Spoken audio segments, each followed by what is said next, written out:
Magandang araw sa inyo mga buddy. Mga ka-59, mayroon lang akong gustong kaunting i-share about sa aking nalalaman. Kaunti lamang po. Sana mayroon po kayong matutunan, lalo na sa mga baguhan na kagaya ko na nagsisimula pa lang bilang isang security guard or pasisimula pa lang. I mean, kung ano ang mga meaning na ating pag-uusapan. Number 1 po, OR. Alam mo po ba na malaking tanong yan sa atin?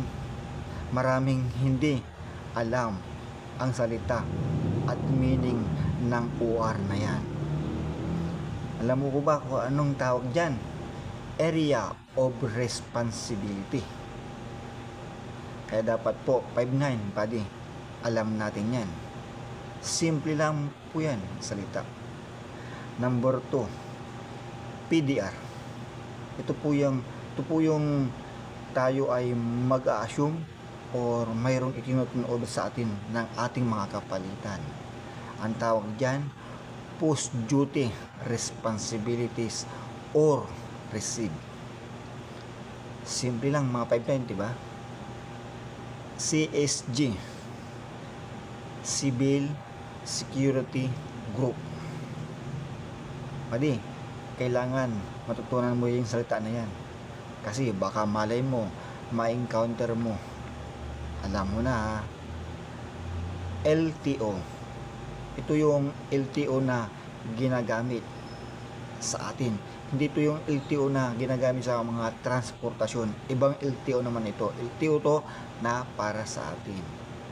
License to operate ang tawag po dyan mga buddy. Kaya dapat, simple lang yan. Dapat matutunan mo yan buddy. Or mga ka-59. Ang pinakalas, DDO. Diba buddy? Madali lang yan.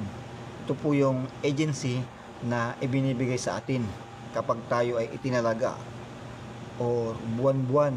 Kailangan buddy, mayroon tayong hawak na yan kasi ito ay patunay at patibay na ating panlaban kapag tayo ay dinalaw ng mga sosya.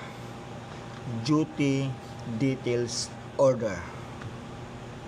Follow, like, and share mga buddy.